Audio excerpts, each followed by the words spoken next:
Ladies and gentlemen, boys and girls, children of all ages, people out here being people, people to the east, people to the west, people to the south, and people to the north. Welcome to what we call the Sunday Rise. It's another thrilling edition of this show presented to you by the Sideline Junkies Podcast Network. I am merely one man, and I am the Midnight Rider. He is merely one man, and he is the big guy KG. And the two of us make up a team that's going to bring you. I'm not gonna steal the Rock's line, but we are electrifying. We personify greatness. We give you good times. We got a hell of a slate. I had way too much time on my hands yesterday. I watched a bunch of sports. So if you didn't see the title of the show coming in on Facebook, I said we talking about everything. I'm talking about we're gonna talk about a little bit of everything. We're gonna talk about the 19-year-old young lady that won the French Open. We're gonna talk about the Georgia Mississippi State super regional game in college baseball. We're gonna talk about what else is on this list. I don't even remember all the stuff because there's so much to. Oh, we got the great game last night. We got, of course, the Miles report. We got the San Antonio game recaps because it's two games, not one but two games. We got some breaking news in the NFL. We got a little bit of breaking news on the betting side in the college ranks, and then we also have just something I watched last night personally. I didn't get a chance to put all the names in, but I watched a little bit of the SEC track championships yesterday. Oh my gosh. I love track. I love the game. I love the sport. I love the competition. Uh, and if you've ever ran the 400 hurdles, you are a super, you are crazy. That's all I'm gonna say. And with that being said, I'm the Midnight Rider. He's the big guy, KG. He actually is gonna be the host. I just talk a lot. So I'm gonna turn it over to the host of the show, the big guy, KG. What's going on, everybody? Good morning and welcome to the Sunday Rise. Best way to start off your week is with the Sideline Junkies Podcast Network. Midnight Rider, thank you for that rousing introduction. That is greatly appreciated. Man, we do have a lot to get into. So first and foremost, how you feeling this morning? Man, I'm good, man. I got a bunch of energy. Um, I'm just enjoying the day, the week, and the upcoming week. So we're going to try and make it happen, man. Um, we got some good stuff on the network this week. I know drive time, I think it's Tuesday night. So I think we get another triple header this week. On Tuesday, we get the drive time at 5. We also have Coach Powell, and we can get real in depth in high school sports tomorrow. Familiar face will be in the seat talking with us. Um, then we go, of course, the other two shows, Unapologetics, going to give you something crazy because that's all they do, especially the freezer. I love the images of the freezer. Um, and I take that as a personal challenge that Flying Brian has all these great images. So I feel like it's personal now that I have to come back and respond with my own great images at times. Yeah, that's I'm going, man. I'm ready. I'm turned up today. I'm sorry. All right, let's turn it up, turn it out. We're gonna start off in the NHL. Last night we had a bomb burner. We had a thriller. Golden Knights 5, Hurricanes 4 in double OT. This game was 0-0 after one period. Then Vegas scored 4 straight goals in the second. The third, Carolina, 4 straight goals in the third to force OT. We had the first OT, nothing happened. Then in the second OT, Vegas comes out, gets a game winner, and takes a 2-1 series lead. Midnight Rider, hit me off, man. Doug, this is one of those games after the second, I was the idiot. I was the idiot who was like, oh, this is done. Um, I think I turned the TV off. I might have even gone to sleep at this point. Um, and it was only because I just thought it was over. 4-0.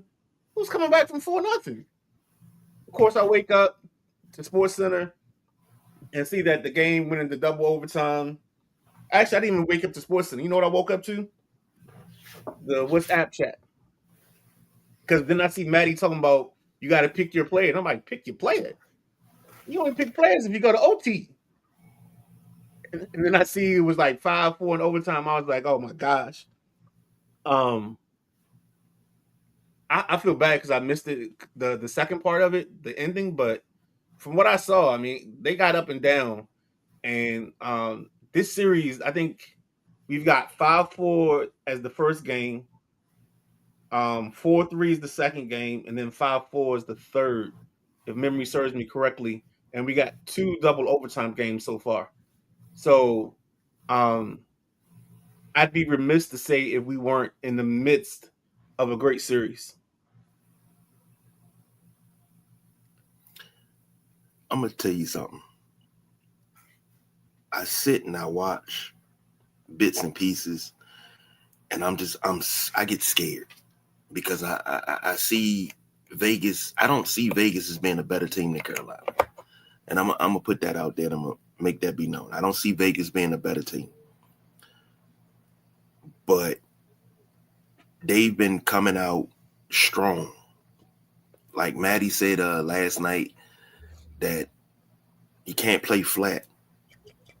You know, the first 2 periods, and they played their worst second periods in the playoffs against Vegas.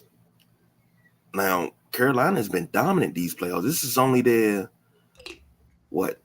second loss of all the playoffs? No, third loss. Yeah, third loss, because they lost one in the conference finals. This is only their third loss of the whole playoffs.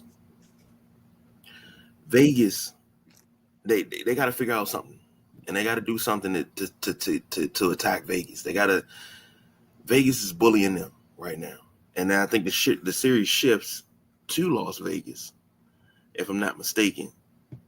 they're already in Vegas because that's game 3. So game 3 was in Vegas. Okay, that was game 3. Yeah, that was. Damn. Now I'm looking at the NBA. So you got another game in Vegas. And they got to steal this one. They got to steal game 4 on Tuesday night and then take it home and win there. And they may have to win it out on the road. But if this goes 7, man, we shaping up for quite possibly one of the best Stanley Cup finals in recent memory. I totally agree with you, man. Totally agree. This is a classic series already. I mean, just from the first 3, the only way this doesn't go down as one of the better series is if the next 3 games are just all blowouts, or we get to game 6 and or game 5 and Vegas ends it early with a gentleman's sweep. But I don't see that happening. We got relevant comments. Showtime Sir said, think us coming up to tie, it shows enough. This definitely not over. This will go 7 for sure. Love to see that. Love to see that. Me too. Not even gonna lie to you. But you gotta find an answer. You gotta find an answer. Well, I think the answer is you just keep playing the way you like. I don't think there's one answer to fix this. Does that make sense? Yes. Because I think if we step outside the vacuum, every game is its own personal story on this journey to us finding a champion. Everyone's a chapter. So you never start a chapter. You might start it as a continuation, but it never is exactly the same as the chapter prior. Because otherwise you wouldn't have a book. You'd have just a bunch of redundancy. And I think with this series, every game has taken shape and taken its own shape, and it's molded itself into something special. Well, I had to stop myself from doing Bane just now. Oh, man. Hey, if you can't get poetic here, where can you get poetic at? Come on, drop that line. We good, dog. But we got to keep an eye on that. If you haven't been watching it, go ahead and what's that? What did I say? Tuesday night, 8:00. Tune in for game 4. You got to. Sticking with championships, the Knicks are 2 games up on San Antonio. The series swings back to New York, the mecca of basketball. Let me get the showtime real quick. She said, to be honest, each game has been one team having a lead and then the other catching up. Both teams are learning other teams' specialties. Great comment. Totally agree. That's what happens when you don't play each other regularly. You got to learn what's what. It's what we do in series. Like even when we in this series we're about to talk about the Knicks and the Spurs. These two teams are learning each other. I saw a great clip. I think it was Landry Shamet came on the court and he did this hand signal. It wasn't the Kobe ice, but it was basically the symbol said it was like hammers and something else. And basically he called the very next play that the Spurs were going to run as he was coming on the court from the timeout. And they effectively stopped it. I think they caused a turnover and got a bucket out of it. This is where we're at now. I know what you like to run. Now you got now with you being uncomfortable, you gotta find comfort in being uncomfortable. You can't be like you gotta find happiness in the midst of misery. If that makes sense. That makes sense. All right. Now you gotta find light hidden in the shadow. There you go. All right, now I'm done. Now, I know you guys talked about game 1 on Thursday. Because game 1 was Wednesday night, 105-95, Knicks over the Spurs. This game was up and down. For a minute there, I was like, the Knicks going to lose this. But they kept clawing back. They kept clawing back.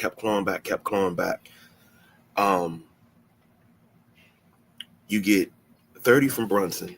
Shamet gave you 13, 17 from Anunoby. Cat gives you 18 and 12. Hart gave you 15 rebounds. 15 rebounds.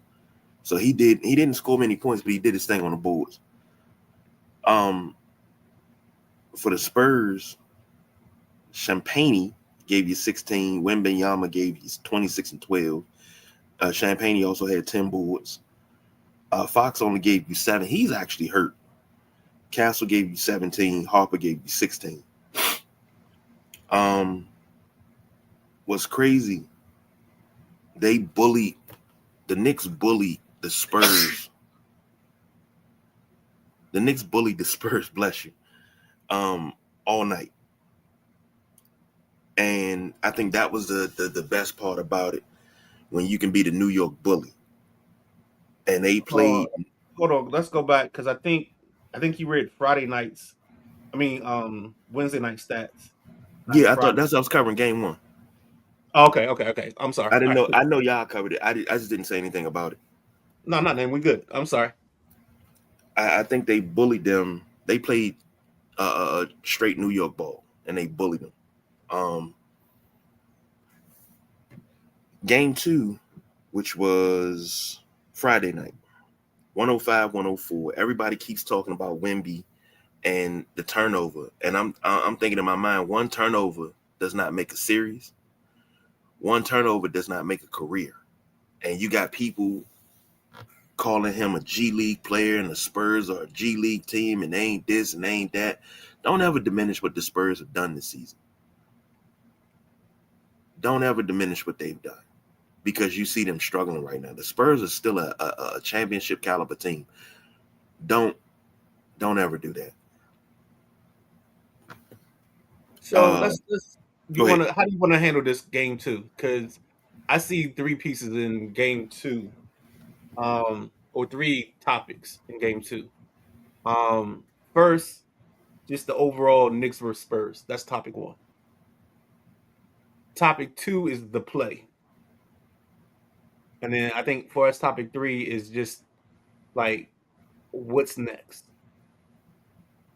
So let's go just our general conversation.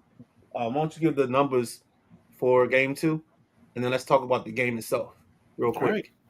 Game 2, which was Friday night. Anunoby gave you 17. Towns gave you 21. Bridges gave you 20. Brunson gave you 20. Shamet gave you 13 off the bench. For the Spurs, Vassell gave you 14, 29 from Wemby. Castle gave you 14, Fox gave you 20, and Harper gave you 15 off the bench. As a team, the Knicks shot 41%, while the Spurs shot 47%. From the floor, from three-point range, Knicks shot 39%, while the Spurs shot 37%. 76% from the free throw line for the Knicks, 70% for the Spurs. Knicks out-rebounded total rebounds. The Spurs 44-42. And turnovers 16-12, with the Knicks having 12, the Spurs having 16. And they also fast break them with 19 points for the Knicks and to 11 for the Spurs. Midnight Ride? Sure. I'm glad to take this one there. I said when this series started that Mr. OG Anunoby is my person in this series. I say he's gonna be one of the game changers. He's gonna be the person that swings this series to whichever way. I forgot who I said for the Spurs, but I know I said OG for. I might have said OG and Harper, but I'll go back to the tape to figure it out. And I think OG is doing just that. He gives you a little bit of everything on the defense end. He's giving you points. He can guard anywhere on the court. The other key in this series is I think the Knicks have found balance, and Mikal Bridges has kind of found himself in this series. To me, I feel like he's starting to find himself, and he's actually becoming a more important contributor on the offensive end for this team. So that's just my thoughts on the New York side. On the San Antonio side, I love Harper. I love Dylan Harper's game, and I keep asking myself, how did he and Ace Bailey as a duo not lead Rutgers to the NCAA tournament? But then you got to think about it. It's a 5-person game. It's a 5-person game. You can have 2 All-Stars out there running, but if you towing 3 Winnebagos, you can't. Those 2 Ferraris can't do nothing with the Winnebagos behind them. You know, that's one of those things on team building, because I think if Rutgers had built a better team around those 2 players, you'd have something. But I just love his heart, his ability to like. It's like when he gets into difficult space, he has that. He can and get to the rim. You know what I'm saying? Oh man, it's a beautiful thing. Go ahead. Now, Go ahead. I love that. And I agree with you when you said OG Anunoby was going to be the catalyst for the Knicks. I agree with you wholeheartedly with that. I thought this series, everybody's been talking about, well, the last time the Knicks made the finals, this was going on and that was going on. Now the new talk is the last time the Knicks were up 2 games in the finals, it was 1994 and this, that, and that. I'm like, okay. All right. This is where you got to stay focused. So I love the way the Knicks team is constructed. I love it. I love it. Because you have your firecracker coming off the bench. And I asked the question after game 1 when Brunson went back to the locker room. You said something and I was like, damn, he right. I was like, what are they going to do now with no Brunson? Now you got to slow it down, go half court, and kind of stall ball. And he was like, nah, run it. You got a firecracker in Alvarado, run it, go. And I was like, damn, he right. As usual, Midnight Rider was the voice of reason. But this series is a perfect matchup. We're even getting the calls down the middle. So I'm loving that. What was the second one? Part 2 is the play. All right, I've had at least probably 5 conversations with other guys outside on this, outside of our group, and um, everybody's talked about coaching, coaching, coaching, coaching. And sometimes we get so caught up in blaming coaches that sometimes you don't think about the fact that as a coach, you've probably said something to your players 10,000 times in the moment, whatever. And when the player gets on the court and the heat of battle happens, everything you said to them goes out the window and they panic in the moment. And with that play, my theory to them was I've said to people the whole time that Wemby's been a little too emotional in this series. And he's playing like every play wins the series. And he has to understand that it doesn't. Now, if he figures that out sooner than later, this series can still change because I know, and I've seen championship series where the home team didn't win a ball game, and the other team ended up winning the championship. See 2019 Nets. So this 2-0 lead to me doesn't really mean much, but it did harken back to something that stood out to me before, and it was the series where he was called Tragic Johnson, not Magic Johnson, because he didn't get that shot off. And when I see this play from Wemby, I see it as it could be his version of the Tragic Johnson moment. But here's where the play to me, as a guard, as a guy that just guarding the coach, here's what I think. Joe Witt always said ball is life. So ball is life in this situation. So coming out of the timeout, the conversation should have been one or two things.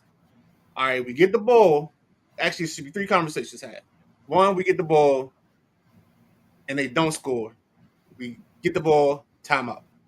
2, we get across half, call timeout, set something up. 3, we just gonna run it. Those are 3 options.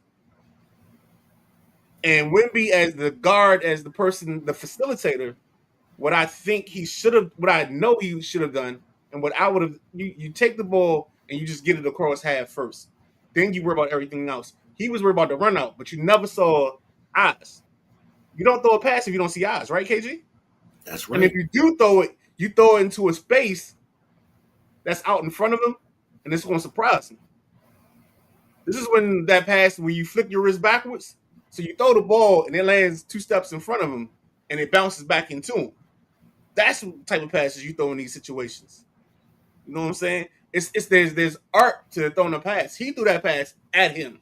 And that was, to me, that felt like I'm trying to get this ball out of my hands as quick as possible. I got a grenade in my hands. That's how you handle that possession. What you think? Go ahead. My goodness.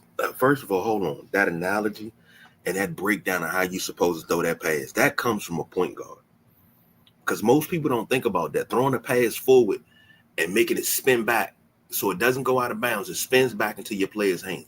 Most people don't think about that. That's knowledge of game.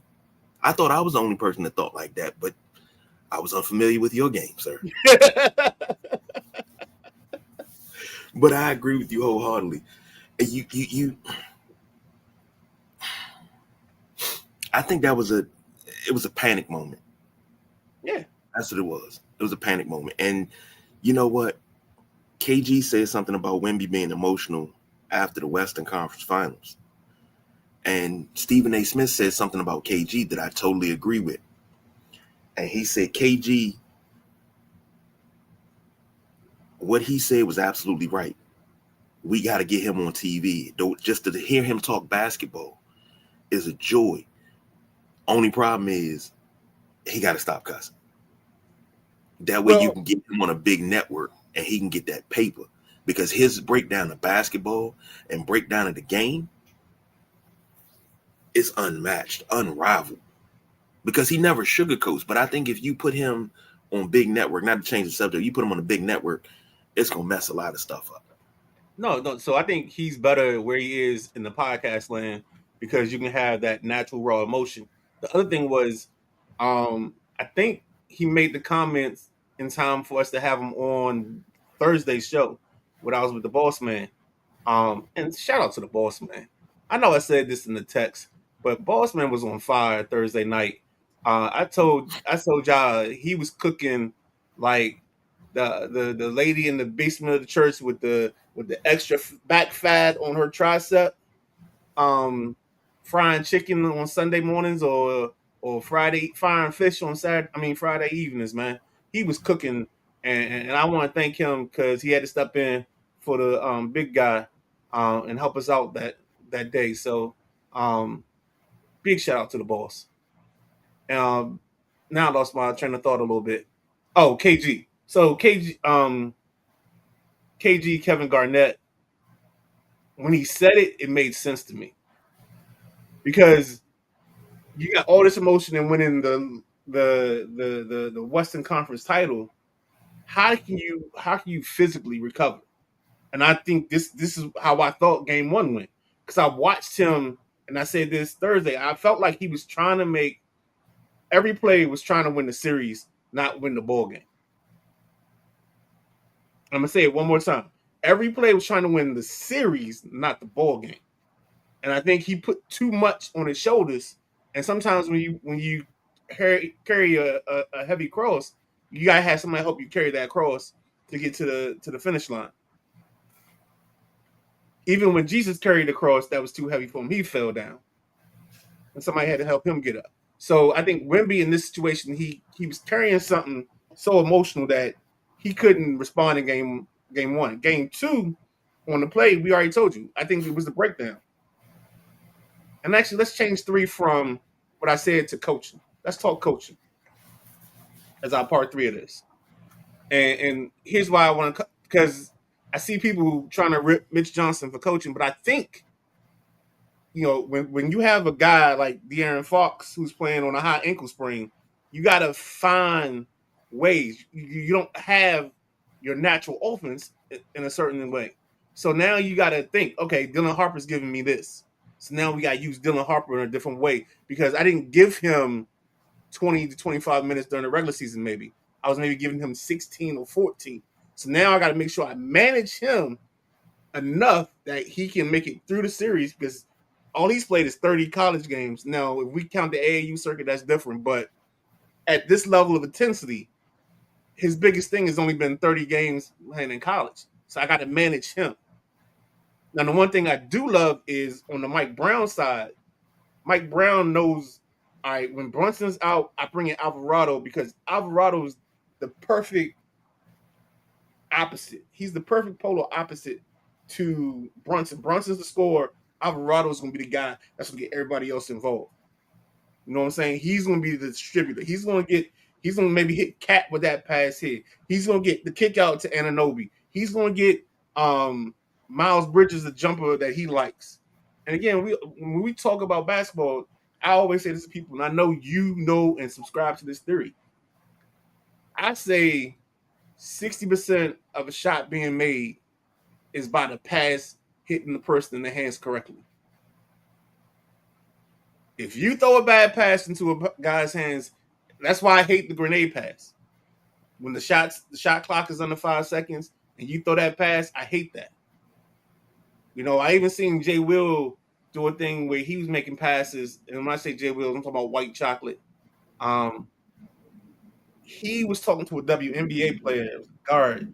He was like, he threw her a pass, and when he threw the pass, the strings were set perfect. So all they had to do was catch and shoot because the strings were already there. You didn't have to turn the ball to get the basketball in place.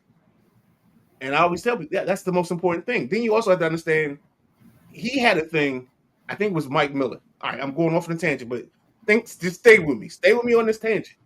How we talk about passes being important. Jay Will told Mike Miller, when you come off the screen, if I bounce it to you, that means take it to the basket. If I throw it to you and to your chest, that means take the shot. And Mike Miller said Jay Will told him The reason I can do that because you can't see where the guy is behind you coming off the screen, but I can. So what I'm gonna do is lead you into the shot, into the right play. And I think Alvarado has some of that in his game.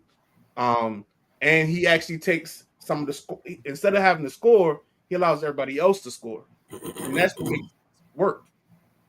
The Knicks are the closest thing to a complete team in the finals. When I talk about like they don't have to have one person dominating the ball to help them win. I think they have pieces that all fit together. It's almost like Voltron. So I'll stop my rant there.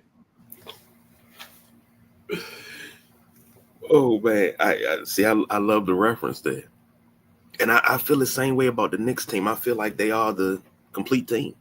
All right. Not taking anything away from the Spurs, but the Knicks have been at this.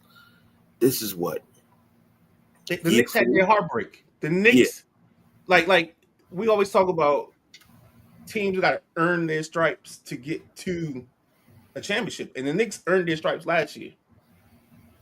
San Antonio ain't even supposed to be here. They Deborah Coxing this. They're year two too soon. So I mean, how they respond tonight is gonna be important because they're gonna have the dogs on their back. They're gonna have whatever Madison Square holds. There ain't gonna be too many Spurs fans in that crowd. Yeah, that's true. Now, here's a question for you to add to the breakdown. What is your keys to victory? Like for both teams, what's your keys to victory? They line the outliers. I think Brunson's gonna give you what he gives you. I'm gonna take a step back before I answer this on the Spurs side. On the Spurs side, I think the one thing this series has showed you is Wemby's got to get his offensive game to a place where he has a move. And I've heard people say this, and at first I balked at it, but I think I agree now that Wemby doesn't have a go-to set. Like it's like, all right, I need a bucket. How do I get my bucket? All right. And that showed the other night at the end of the ball game. That last second play should never been Wemby at the elbow. I apologize. I'll apologize now. He's 7'5". If I'm running anything, I'm running a back screen and letting them roll to the basket, and we putting it up in the air, and we figure it out from there. If we do I just see it. We got high low, and we come from the low post up to the back screen. He rolls off of it. That should be a dunk or a tap in. It shouldn't be a jump shot. And that's what I said it the whole time, and I didn't understand the play call. But hey, maybe that's something he hits regularly. I wouldn't have put my finals game 2 on that play. If they knocked the ball away, you know what? Guess what we were doing? We had the 7'5" guy at the rim with the basketball above the rim. That's the sword I'm gonna fall out on. That's how I'm gonna die on that hill. Keys to the game. I think one key is Anunoby has to still be a problem. He has to get you 15 to 20 points, 6 rebounds. He has to do a little bit of everything. Karl-Anthony Towns has to continue being a pest and continue just chipping away at Wembanyama's ego, because that's all he's doing. He's like, "Oh, you're the defensive player of the year, right? Oh, okay. I'm gonna go buy you. Oh, I'm gonna go buy you again. Oh, I'm gonna put you in the post and put you." Yeah, it's like you chip away at somebody's confidence at what they can do. He's never going to completely take his confidence away, but he's going to put enough in his mind that he's going to have to second guess. All right, is he going to blow by me this time, or is he going to take the jump? And I think right now they have a nice mental warfare. So I think Anthony Towns and Anunoby are the two keys, because Brunson's going to Brunson. It's just, yeah. On the other side, I think Fox got to give you another strong performance. Harper has to be Harper again. The person I need to be better, I need the Castle Vassal duo to kind of start trying to lock in a little bit better. They play great defense. You lose by one in game two, but they got to give you that defensive effort on a regular basis and a consistent basis. And then somebody's got to hit some shots. One of those dudes got to hit the shots they were hitting during the regular season. Because if they don't, then they're gonna be in trouble. You can't depend on Wemby as your best, have him as your best shooter. So that's why you need the creation of Fox off the dribble and the creation of Harper off the dribble to make this work. Damn. For the Spurs, you said exactly what I was gonna say. Oh, I'm sorry. That's why I said damn, because I was like, we kind of, when it comes to that, we sharing the brain on that one. I agree with you. And what you said about Wemby, he should not be taking jumpers out by the elbow. The boss BJ said something in game one. He said, what you got to do is on defense, you got to keep taking Wemby out of the paint, keep making him come and defend up high. And right. I was like, damn, you basically going to play him the way Sabonis played Shaq. But the only difference is Wemby's not going to go back down in the paint and punish you to the point that, you know, you like, man, I'm tired. Because he moves around so much. He can be a 3-level scorer, but he moves around so much. He doesn't camp on the block left or right. But totally agree. Huh? So totally agree. But for the Knicks, play your game. Don't get cocky. Act like you're down 0-2. Play with a sense of urgency. Just because you're home, you're in front of that crowd, man, that raucous crowd that's going to be in Madison Square Garden. Play your game, but don't get complacent. Don't think this is a given. A lot of teams get up 2-0 and they think it's a given. Don't think it's a given. Not at all. This is not, you got to earn this. So you got to come out and play like you're down 0-2. So that's where I'm feeling with that. But we will be watching this come tomorrow night, 8:30. Oh, it's not tonight? No. Remember, we don't have a Sunday's finals game at all in this series. God, dang. Which is heartbreaking. Man, I was ready. I was all set. So, we're going to take a break, ladies and gentlemen. We're going to come back and we're going to run down the rest of the show. So, stay tuned and we will be right back.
Ladies and gentlemen, welcome back to another edition of Sideline Junkies, brought to you by the Saturday Night WrestleManiacs. Is the only way I can see this. This show is called The Sunday Rise. We don't get any commercials played for us, but it's okay. I'm the Midnight Rider. That's the big guy, KG, who was obviously just hell-bent on self-promoting the Saturday Night WrestleManiacs. But it's okay. Things happen. It's okay. I get it. I don't know where we want to go next, so I'm going to just turn it over to you. We can do anything. You tell me where we going, and then we'll figure out the props after that. Okay. Well, first and foremost, if you did not watch, you did not join us last night. Saturday Night WrestleManiacs went live last night. We talked a little bit of wrestling. I aired out some beef. We talked a little Mick Foley and AEW. And today we celebrate the Nubian Sumo, whose birthday is today. So happy birthday, Sumo. Awesome show last night. The People's Choice Don Rodriguez was on special assignment. So we had to make do without him, and I think we did a pretty good job. So let's go with the Nationals. Let's go baseball updated period, because I got some baseball questions, but baseball we'll update talk some baseball. scares me a little bit. Huh? I said, no, that baseball question period, the way you said that scares me a little bit, but I'm going to try to answer the question as best as possible. Nats, let's just talk. I mean, you said something earlier this season, and every time something happens, it sticks out to me. You're like, I thought, if you at home, the comfort of your home bed is supposed to make things better. But when we last left the Nationals, they did win a series against the Guardians, then got swept by the Marlins. Now they go out to Arizona. They take game one in Arizona, 14-1. And then the offense, I think somebody in the background was listening to a little Michael Jackson and said, "Don't stop till you get enough." And they gave them 6 more yesterday. They won 6-1 yesterday. And there's a couple stories on this team. Just their pitching staff, because I don't know what they're doing, but they've managed this game in every nuance of the game that they get the best out of each player. And that's what coaching is. That's what coaching is supposed to be. And I know we talk about sometimes how analytics ruin the game, but sometimes if you use it correctly, it doesn't have the full free flow that we would love to see of a Dusty Baker, of a Lou Piniella, um, and guys like that, um, a Joe Torre, Bobby Cox, but they're doing something. And this team they won their last 2. Um, they're scoring runs. You're getting contributions from guys like Curtis Mead, Nasim Nunez, who's of course one of my guys. Dylan Cruz took one out of the park last night. K Bear Ruiz is playing like I was ready for him to go last year, but now I think he's their best catcher. And all it does, it shows you when sometimes people focus on your weaknesses and they build on your weakness, they can turn that weakness into a strength or minimize the weakness enough to make you a better player. And I think the way I think mentioned this before, that the Nats do this thing where after a couple of weeks, they sit down with each player and like go through a plan and talk to them about like what they've done the last couple of weeks, what they think they should work on, and things of that nature. And I think you're seeing the fruits of that labor show out in these ball games. This team shouldn't be in the space that they're operating in right now. I think they're 33-32. Like nobody had that on their bingo card. You know, they're probably going to be above their over, and they're probably in the highly optimistic view of KG. They could be battling for a wild card. Which I shunned every time KG said it. I was like, yeah, I poo-pooed that the whole time. I was like, this team?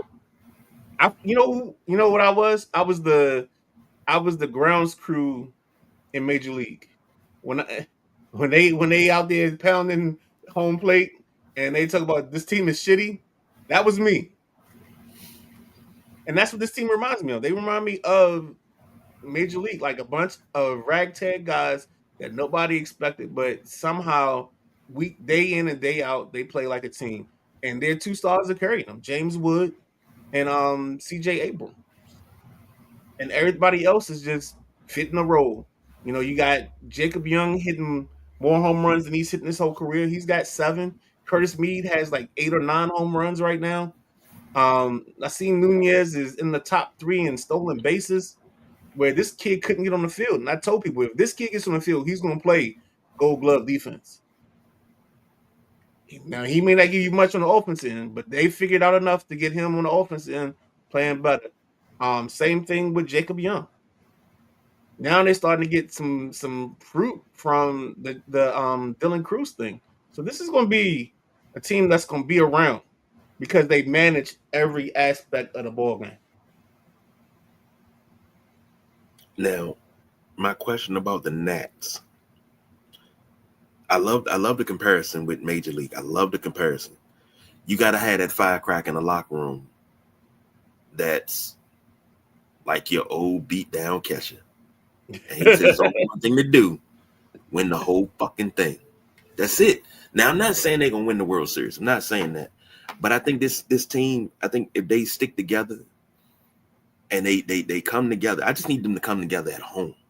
Because being 21-12 on the road, but 12-20 at home, that don't make too good. I think they're probably even the Marlins got a winning record at home. I'm trying to look and see who else got a losing record on the road. You mean at home? Yeah, I'm sorry. Who got a losing record on the road? The Giants and the Rockies got losing records on the road. That's all in the NL outside of the Nationals that have losing records on the road. You mean losing records at home? I'm losing records at home. I'm sorry. I keep saying on the road. Your mind is telling you that you want them to be bad on the road and good at home, but they're actually bad at home and good on the road. I think also the one thing we gotta take out of this is, you know, even as football fans, there are teams that just for some reason you just can't get right against them. And I think the Marlins is that team for the Nationals. No matter where the Marlins have been in their stages, the Marlins have always given the Nationals problems. Back to the days when Giancarlo Stanton was playing in the outfield for them, when they had Jose Fernandez, you know, they had guys, and they just always gave the Nats problems. No matter what, it was always a competitive series. I can only think of maybe 1 or 2 years where the Nats kind of like owned the Marlins. Other than that, it was just like, yeah, it's a dogfight. Well, here's something that I'm going to ask you. This is sticking with the Nats. Do they have enough capital to make a blockbuster deal before trade deadline that improves the team? Not something that improves the team a year too late. I'm talking about something that improves the team and pushes them to higher heights this season. I don't think they're going to make that deal. And it's not because they don't have the capital or the bodies. I just think the plan doesn't, like, sometimes the plan has to be, let's just let this play out. And I know we oftentimes say, hey, you know, since you got this opportunity and you don't get this opportunity often, you got to sometimes go all in, you know, shove everything into the middle of the table. But I think we don't always see the ramifications of going all in, because now what you had planned for the long term, you sacrifice for the short term, and then you also undo the dealings for the long term plan. You know what I'm saying? Like you even though you plan for something short and it's you think it's the right thing, but when it doesn't work or you get the short term result from it, you sacrifice some of your long term plan before this one thing, this one moment. So sometimes you can't settle for the tree. You got to take care of the forest. Ladies and gentlemen, I'm going to go ahead and say it now. The Midnight Rider had his balanced breakfast this morning because this dude's been hitting with gems all day long. Like, I'm just trying to take a back seat and soak some of this stuff up because it's knowledge. And I'm being honest here. because like, dude, you reeling them off, and I'm loving it. Switching over now. This is my baseball question, and I'm scared to ask it. With Aaron Judge being hurt, broken rib, out for an extended period of time, the Yankees are 37-26, a game off of first in the AL East. Without Aaron Judge, does this mean, season's over? No. Because Stanton's hurt. Your other big bat, Stanton's hurt. I mean, you're getting production, but you're down 3 bats right now. God, I just had it all. Wells is on the IL as well. Okay. So the good thing for you is you have 2 names. You have Ben Rice and Paul Goldschmidt. So what you gotta do now, it's a great line from the Good Time song. You gotta keep your head above water and make it any way you can. Temporary laid off. Good times. Easy rip off. You know what I'm saying? You gotta. I think that's what it is, because in the American League, and I'm gonna say it this way, because the American League, I think if I go back and look at it, there's a few teams that are over 500. You got 2 in the East, you got 2 in the Central, and you got 1 in the West. Right? So the moment isn't right now. What you gotta do is just survive the storm. And then you gotta decide what you want to be. So you can be a bull, because they say bulls, what they do is they run to the storm, so that way they get through it quicker. Or you can be a cow, and cows run away from it, so they delay the inevitable. What side of the coin you want to be on? Mm-hmm.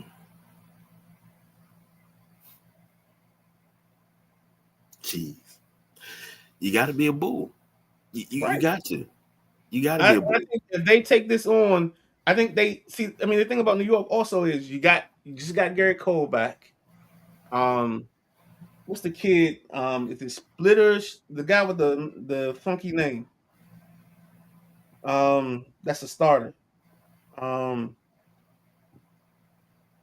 can't I think of his name right now? All right, maybe it's not. Yeah, Cam Schlitter, or whatever his name is. Schlittler? I think you have enough in the pitching department to just get you by. And you have enough offense with Chisholm, Goldschmidt, Bellinger, and company that you can. I mean, you might have to win some ball games 4-3, and it's going to be uncomfortable. But I mean, yeah, you're good. Okay, that was my MLB.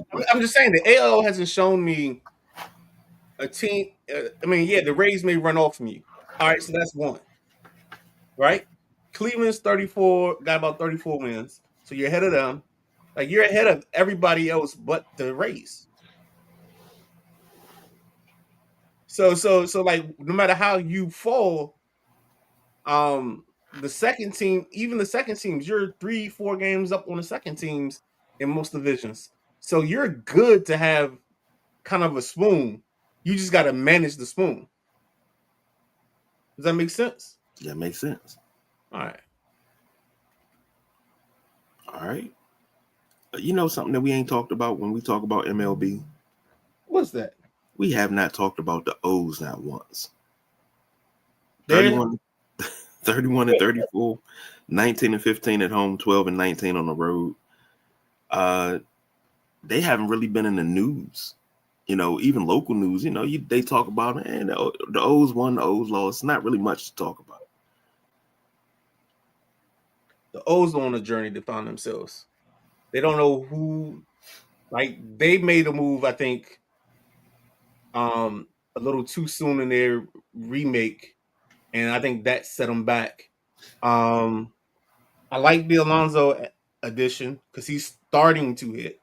Like, we also got to remember, we're at what, 31 and 34, so we're 65 ball games into a 162 game season. So we got runs that are going to happen. We got streaks that are going to happen. We got losing streaks that's going to happen. So we gotta kind of like you gotta pace yourself on your analysis, um, because you don't want paralysis by analysis when it comes to these teams. This is the early part. We're so early in this stretch. Like if it was a baby, you couldn't do a sonogram and find out the sex of the baby. You know what I'm saying? Boy, like this is one of them ones when you come down, you call a 1-4 high. Just give Midnight Rider the ball. 1-4 high. Just let him go to work. That's all it is.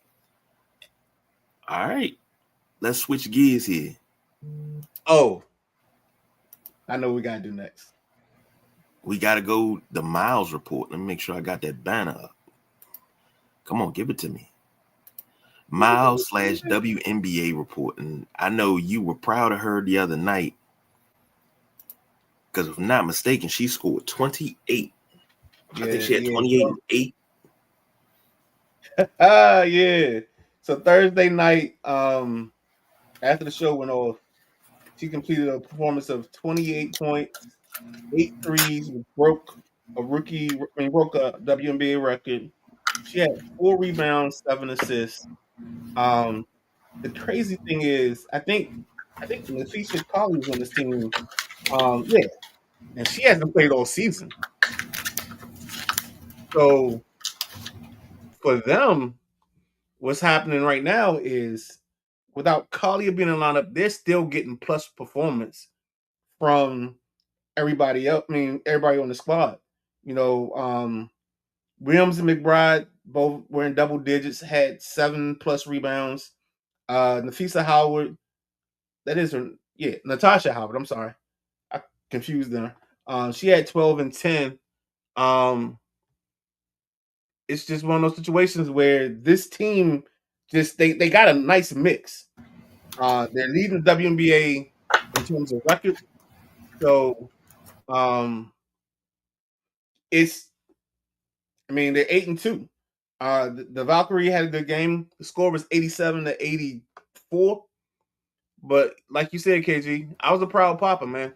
I posted first thing, when I saw the numbers, I posted that. Now, also on that night, the Fever beat the Dream 83-71. Trying to see if there was any stars. Oh, Kelsey Mitchell, she dropped 25. Caitlin Clark had 17 and 7 in that ball game. Then let's go ahead and move on to Friday night. We got the Chicago Sky 85-80 over the Sun. The Wings 104 96 over the Sparks. The Wings just got.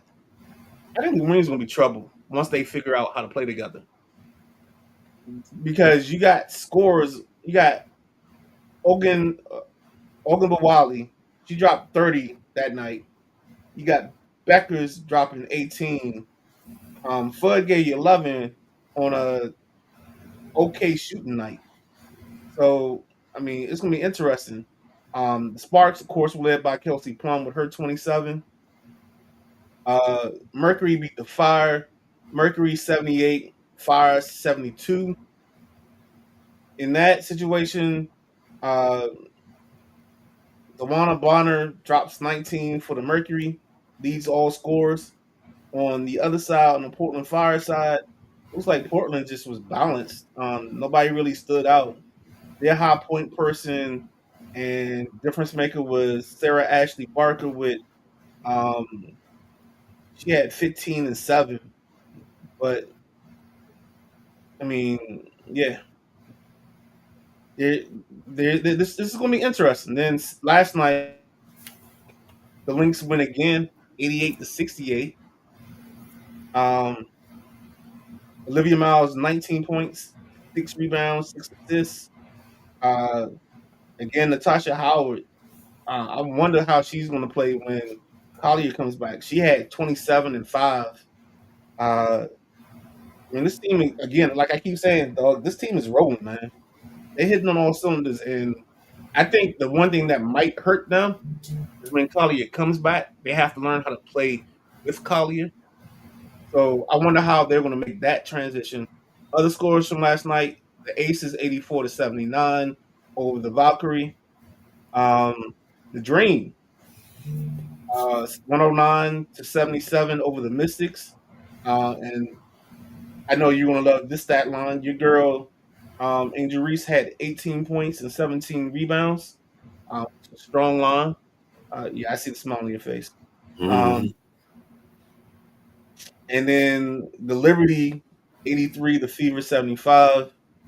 I'm betting Stewie. Yep, Stewie went for 30, gave him 8 boards. Um, John Quill Jones had, what did she have? 8 points and 12 rebounds. So that's pretty much our WNBA update. Let me see if I can find the standings. Or if you have the standings, let me know. I actually do have the standings. In the Eastern Conference, the Dream are the number 3 team because they got it, everybody seated all together. So the Dream lead the Eastern Conference at 7-3, Liberty behind them at 7-4.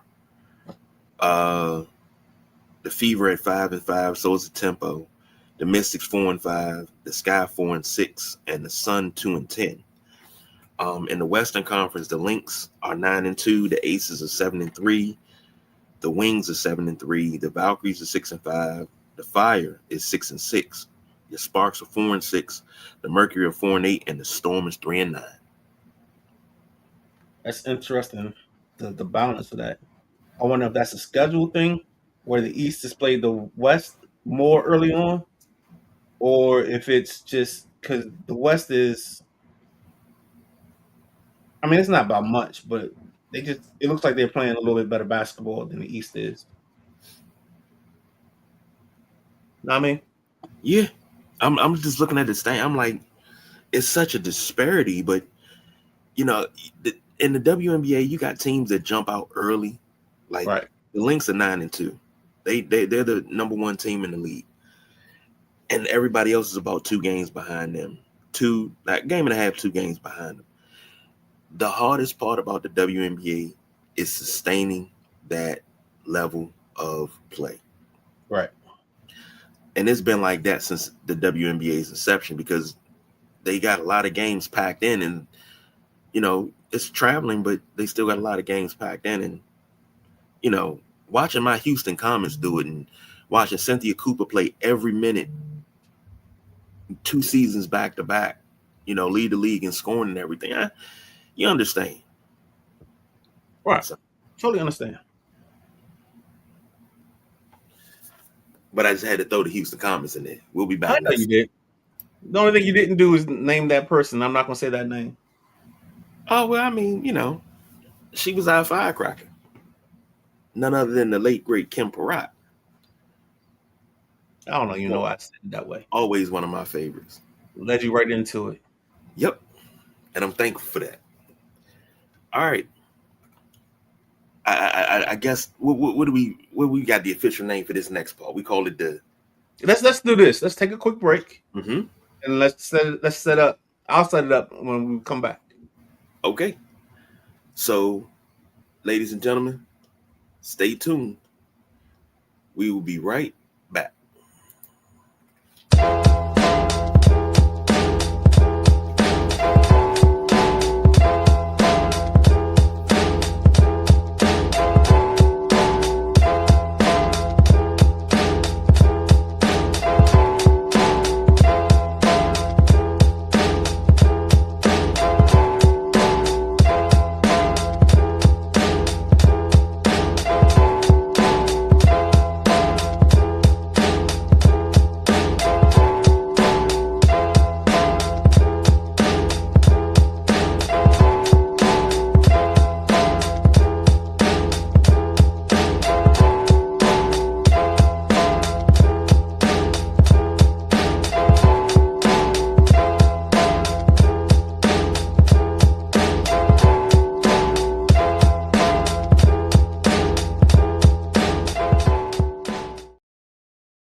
Ladies and gentlemen, boys and girls, children of all ages, welcome back. We just sent you or showed you a commercial of our Wednesday night NBA show where we concentrate on the NBA finals. We concentrate on the NBA. We say it's 30 minutes around the association, but honestly, it's about 45 minutes to an hour because it's no longer just myself and C. Perry. It's myself, C. Perry.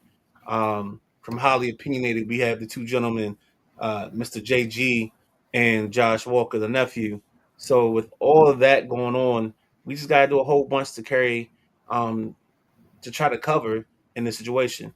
Now, with this new landscape that we have in the sports world, what we decided to do is kind of bring you a section where we may not talk about every topic in detail, but we're going to give you just what we call the news. And this is the Sideline Junkies version of the news, where we just update you on some hot topics going around in various different leagues.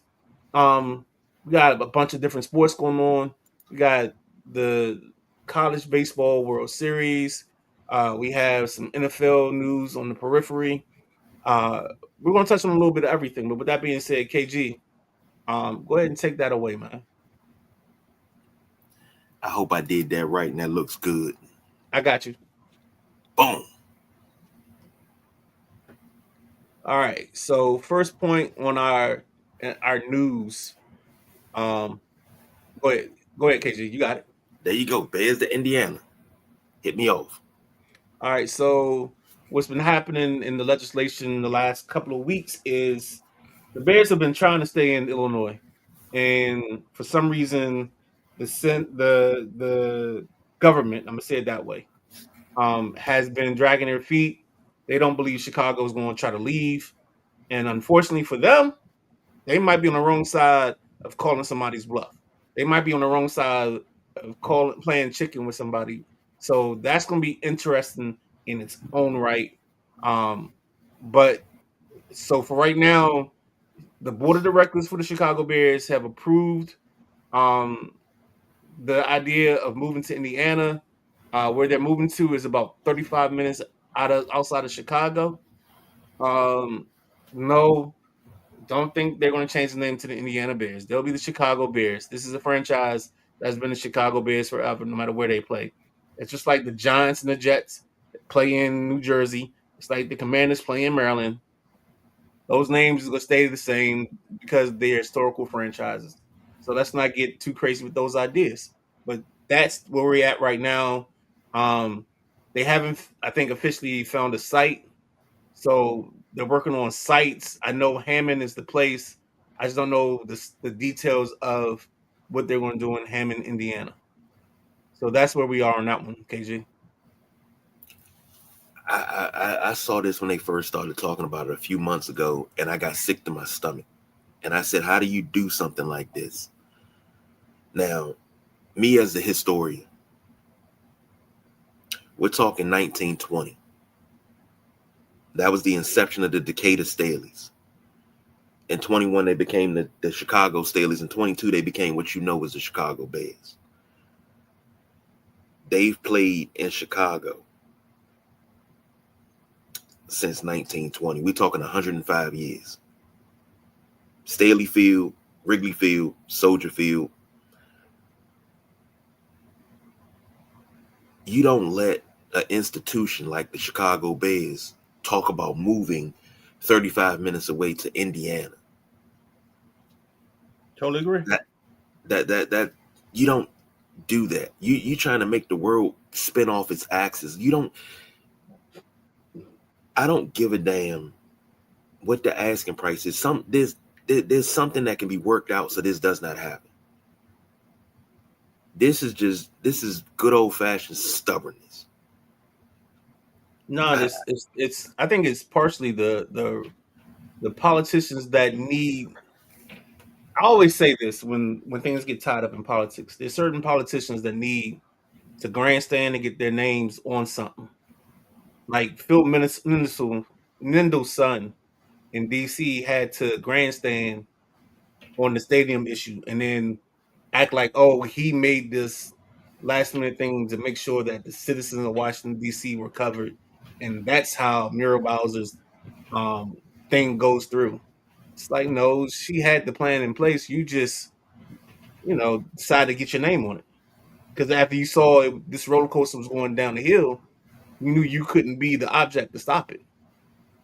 It had too much momentum.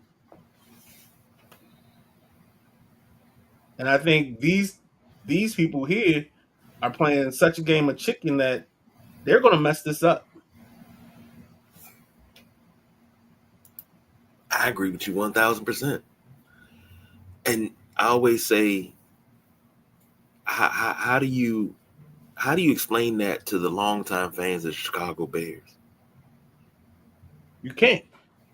You can't explain it because what they're going to put it, the way they're spending the media is that the team wanted more money, like they'll make the team the bad guys and not make themselves the bad guys. And then it's going to come down to the people of Chicago to figure out who do they believe is the villain in this situation. It's like think about it like this. And I'm gonna ask you this question because I know you watch this movie a lot. So who's the villain in Shrek? Farquaad. See, I think Fiona's the villain. Because the whole time Shrek was trying to save her and show her a better thing, she always complained. She complained that it wasn't the perfect thing. It wasn't the ideal. It wasn't the fairy tale. She didn't accept happiness until the very end, to the very last moment. I'll give you that. So that's and that's really just about a perception thing. It's just the perception. That's what we're talking about. Like, how does it get perceived? And I think, the fans, certain fans will see it as the legislature. Certain fans will see it as the Chicago Bears. And that's why I asked you that question, because I knew the response you was going to give me. Okay. Yeah. I got no argument because I was gonna say, what was I gonna say? Who's the villain of Forrest Gump? Oh, what's her name? Jenny. Okay, now we can all agree on that. So that's one of the ones we can all agree on. Anthony said, KJ at midnight. This is where I disagree with you a little bit. I think the hesitancy of Chicago not wanting to give the Bears their new stadium is because they saw what happened with the Marlins. And he said the previous owner of the Marlins promised that he was going to probably fund the stadium, and he bamboozled and made the city of Miami citizens use their taxes to pay the stadium. Well, all right, so if that's the case, then let them go and be done with it. I just think that this is a situation where Illinois is dragging their feet because I think they want a better deal. Maybe they want them to pay more. We saw this. I mean, nuts to bolts. Daniel Snyder was trying to get a stadium for almost 15 years. You know what I'm saying? If you want to think about it. And then this guy, Harris, comes in. He doesn't play any games. He's not trying to. I think the biggest difference is he wasn't trying to swindle or bamboozle the city. And I think the city recognized that. I mean, if you remember, there was a deal in place with Larry Hogan for some land a few years ago, and then Snyder tried to Snyder it. And it was like, yo, nah, I'm not doing this.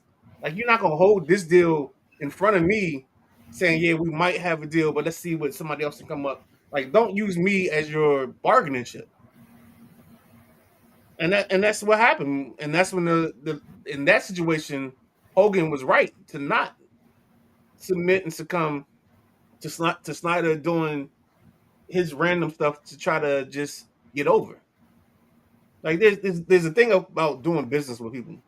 If you do business on the up and up, then you'll get better results. Agreed. I hope they get this resolved. If it's a stadium issue, they've remodeled Soldier Field, 3-4 times? Yeah, I think we're out of just remodeling. And I think what they're trying to get in Chicago is we got to think about where stadiums are going. Outside of Buffalo, a lot of these stadiums are going to either a dome or a dome / open air version of themselves. And that's because they want to use the facility more than 10, 12 times. They don't want to get that constant revenue of having the food, the housing, and everything built around the stadiums. So it's an all-inclusive experience now. Mm. Now I'm looking at the Google Earth picture of Soldier Field, and I thought you could do. I've never really paid attention, but I was like, maybe you could do it like Philly did it, and start building a new stadium. New York did it, build a new stadium in the parking lot adjacent to the Right, field. right. But no, they don't have the room to do that. Buffalo did that with theirs. Buffalo built theirs inside the same footprint of the stadium grounds. So this may be an impasse. So we'll keep an eye on it. Most definitely, because I don't want to see Chicago, the Bears, leave out of Chicago. The Bears. Next up, Alabama State point shaving. Now I seen a little bit on this, and when I went back to look at the article, I lost it. Midnight Rider, please inform me, help me out. Dude, it's 4 guys at Alabama State. Shout out, because I think Chris Russell covered this as his dumb of the day. If it wasn't him, it was the guys at 4:00 on Burgundy and Gold. But these 4 gentlemen decided to do this point shaving ring, and in total, the 4 of them got $2,000. So that's $500 a piece. So you gonna do point shaving for $500? I don't know, man. I mean, I always heard them say ain't no fun when the rabbit got the gun, but this right here, the $2,000 is just. I'm still trying to. I'm piecing together. I'm trying to read every article I can, because like just the 2,000 just doesn't make sense for all 4. But that's where I'm at right now in terms of what I've seen in the reporting, off of ESPN. So yeah, that's all. I don't. Yeah, I know. We got people that have done point shaving before, and I'm not saying it's a good thing. It's actually pretty terrible. But they've gotten 5,000-6,000 a piece to shave points. Right. You did it for 500? Yep. Jesus Christ. I have no words. Neither do I. That's why we have this in the SJPN news segment, which is new to everyone, where we just give you stories, we give you a topic, we talk about it real quick, and then we on to the next. Yes, Even sir, the boss boss. DJ had to laugh at that. Bro, 500? You gotta be kidding me. I'm thinking you're gonna say something like they got 2,000 a piece per game. From what I've read so far, it was total $2,000. And again, I'll do some more on it. But yeah. And if I find that I was wrong, you know how I'll do. I'll come back and tell you adjustment to the thing, and and one of our wrap it ups, I'll close it out that way. Most definitely. But Jesus, man, this Boss BJ got it right. Get the fuck out of here. Yo. Next up, Adaja Hodge wins the SEC 200-meter title. Yeah, so yesterday, like I said, I was going through some stuff. I didn't have the young man's name that won the 400-meter hurdles. I think he had a time of like 47 seconds, 46 seconds. But I was just watching that. First and foremost, to run the 400 is a dog. And then to run the 400 with hurdles, you're a psycho. And that's the only way I can say it. But then as I stayed around and watched the next segment, because my TV was bouncing from place to place, I saw this young lady, Adaja Hodge, win the 200. And you kind of knew it looked like it was predestined just by the times of the people that were racing against her. But she came out, got out early, made up the stagger, as they like to say. And if you don't know what the stagger is, because the races start staggered, when you make up the stagger, you basically get yourself into place or in line with everybody that had the advantage coming out of the blocks. So she made up the stagger and then just pure power down the last 100 meters. And yeah, it was one of those things where it was just it makes you remember why you love sports, man. Because her reaction afterwards, um, you could tell that it meant something to her. So that's what we get on that scene. I didn't catch anything else because I ended up turning to something else. And it was the next topic on the thing. All right. Um, The boss but said that's why they go to Alabama State. yeah, exactly. Oh man. Next up, Georgia versus Mississippi State. Uh, I'm confused as to why this game was at Georgia because I thought Mississippi State was the higher seed, but that's not for me to figure out because I'm not a expert on college baseball playoffs. But what I will tell you is, if you like offense in baseball, and you're not somebody that's going to sit here and cry about people scoring runs and aluminum bats and the whole nine, this was a game to see. This ball game, dog, I sat down or I turned to it, and it was 6-0 Mississippi State. And this was the second inning. In the fourth inning, it was 7-5 Mississippi State up on Georgia.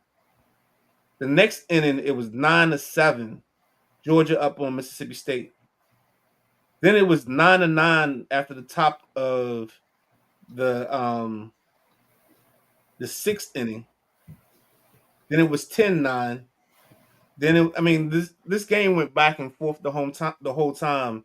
There were 6 home runs hit by Mississippi State. There was 5 home runs hit by Georgia.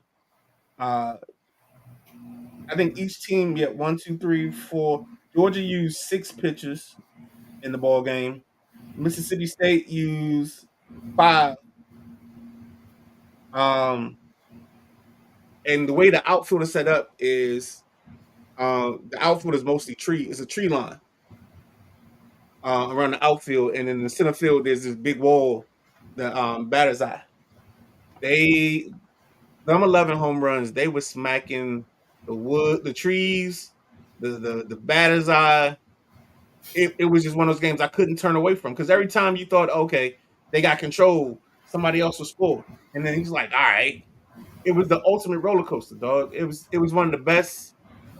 If you like scoring, it was one of the best college baseball games I've watched in a long time.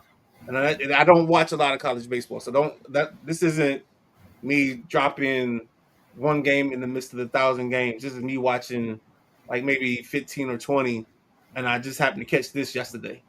So right now, Georgia's up 2-0 on Mississippi State, and if you saw yesterday's game, that don't mean a damn thing the way these boys been hitting the baseball. So yeah, once we get over here, I'm gonna turn my attention to that. I am right now at current point watching the match in Roland Garros. Um, it's 2-1. Uh, I want to say his name is Zverev over Casoli. I'm sorry, Kaboli. He's 2-1, but he's trailing in the fourth set, 4-3, and I think we're at break point. No, it's not break point. It's 40-30. So the goalie could go up 5-3 because he already has a break point. And then on the ladies' side, the young lady, the 19-year-old from Russia, won. I think her name is Everev. Um, I'm sorry, I moved too fast for myself on this one. Um, Women's tennis. I know she's 19. I know she's Russian. Um, good God. Oh, I know what it is. Adriva. That's her name. Um, yeah, she won 6-3, 6-2 on the French Open side of this. But I know she's 19. She's Russian. She's young and up and coming. The only reason they really haven't talked about her a whole lot is Sabalenka is the number one player in the world. So that's probably who they're focusing their energy on. That's all I got. All right. So with that being said, let's jump to our Sunday tradition. What you eat? Oh man. Um,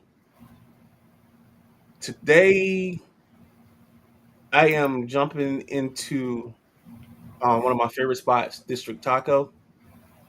Um, I had tacos from yesterday, but I want to try their bowl. So I'm getting a carne asada bowl from them today. I didn't do my normal shopping this morning, so I'm not doing anything with peppers and onions. So carne asada, steak, steak bowl from District Taco. Let me ask you a question. Yes, sir. Are you a fan of burritos? I am. Okay. If you ever pass a Wawa, yeah, Wawa. Wawa has a burrito that is out of this world. They got a chicken one and they got a steak one. But when I tell you out of this world, it's out of this world. So that's funny you say that because burritos, so of course Chipotle. I used to do this place called Baja Fresh, which was always good for them. Uh, who else did I used to go to? Um, then I stopped doing burritos. There was this place that used to be in the bottom of Boston Commons Mall that I used to get there. They used to have like three enchiladas with rice and black beans. So I used to get that all the time. And dog, that plate, like they put everything in the separated containers, and all I do is mix everything all together, slice it up, dice it up, and call it a day. Um, Gosh, what other places I used to go? What's the one? Uh, Moe's. I've done Moe's. They're pretty decent. I want to get one from District Taco. But District tacos are good. Another place is La Placitas in Southeast, the Salvadorian spot. They have great tacos. Um, just yeah, man. We can talk food all day. Uh, we of course we can. This is what we do. I don't know. I think I got some leftover chicken. So leftover chicken and broccoli and roasted potatoes. So I'm gonna hit that. Ain't doing nothing big. What you got? What is it? Chicken parts? Well, it was a whole chicken. It's been cut up now. So do you have like? Because you know what you could do is you can make you like try to make you a gravy off of that and Oh yeah. do a do a I don't know what kind of bread you have, but do like some bread, do a sandwich with the gravy over top of it. Yeah. Mm-hmm. I know exactly what you're talking about with that. Yes, sir. Yes, sir. Yeah, Anthony, we talked about Russell Wilson retiring on Thursday, I Thursday. believe. Yeah, yeah. And he says he's not a Hall of Famer. He wouldn't be a first ballot, but he'll wind up making it. And he says Wawa is trash. No, your Wawa is trash. Right, We got exactly. good Wawas up here. Wawas and Sheets is where it's at. Sheets is the one that lets you put the fries on the sandwich. Yes. Now it's time for us to wrap that shit up, B. Final thoughts. Final thoughts. I'm trying to think if there's anything I didn't cover. Don't forget, you World Cup soccer fans, the 11th of June is the start of the World Cup. So get ready for us to talk soccer. I don't know if we We probably have somebody that's a soccer expert somewhere in the midst of this group. Or we could find somebody. Actually, one of my boys. Let me see if I can get him to jump in with us. Um, I'll see if I can get Dave to jump in with us and talk soccer for us. I just gotta check his schedule, but yeah, I'll send that invite out. And see what comes from that. Okie dokie. Well, my wrap it up is to you. And it is I appreciate the effort, the time, and everything that you put in to making these shows, this podcast, this network go. And I'm forever grateful for it. We went from you just being a call in and being in the comments and talking when I was talking to Dead Space, and Right. you would fill that space, to us doing a show 3 to 4 times a week. Right. Not to mention the offline chatter and everything. And I just wanted to tell you that I appreciate you for everything that you do, man. And I this has been one of those journeys where I remember being told you got to network with strangers if you want to make it. You know, Yeah, that's a great line. No, that's the Yeah. best line.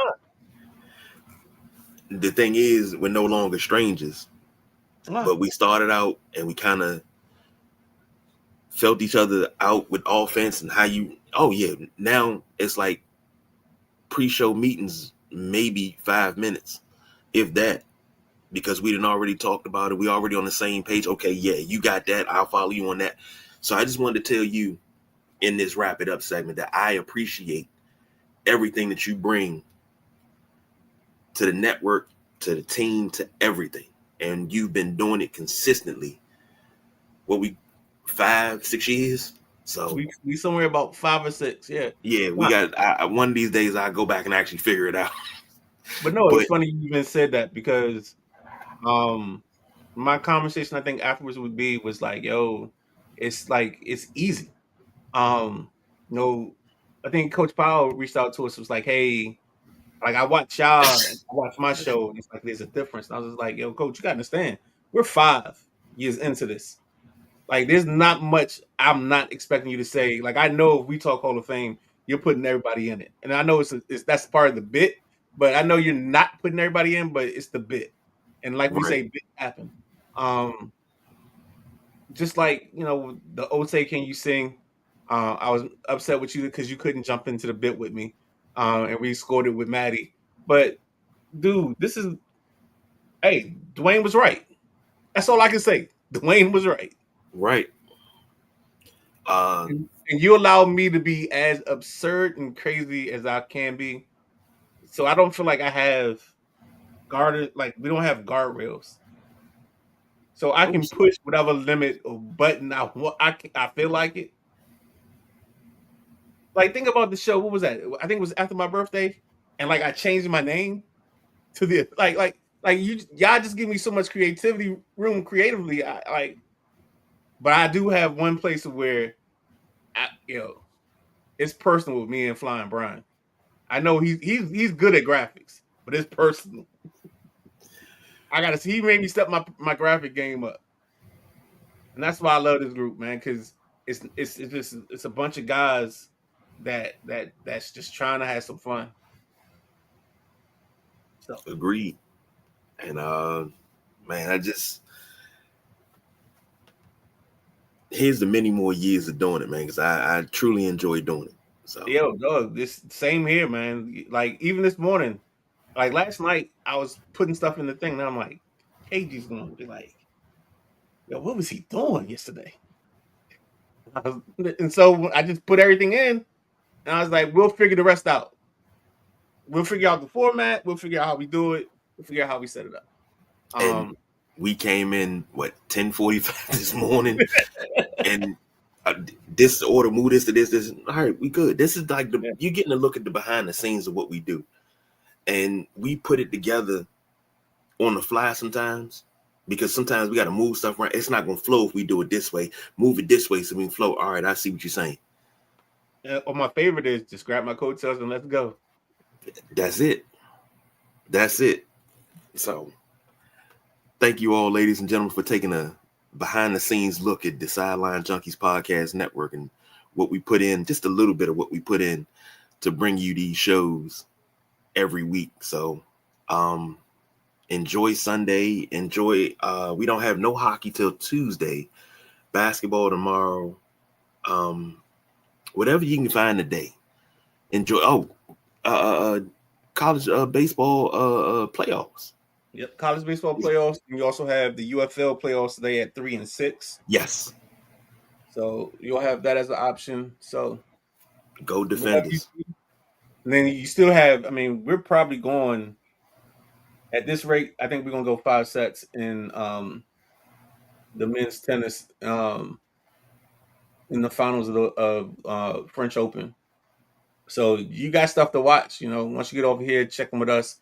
And I want to thank everybody that commented, Sarah, Anthony, whomever else, for those that viewed. Thank you as well. And come check us out again tomorrow. It's 7 Pretenders Contenders. Then you have the triple header 5, 6:30, and I think are we going back out to 8 again just to give them some room? Yeah, we should do that. All right, so we're going to do 5, 6:30, and 8 on Tuesday, and then Wednesday, of course, you have Nothing But Net covering your NBA for you, and then the Friday Eve special at 7:15 on Thursday, and then we get back to the WrestleManiacs and Sunny Rise. Most definitely. So for the Midnight Ride, I'm the big guy KG. We give you overtime on Sundays because it's time and a half, so that's why we do it. But we are out of here.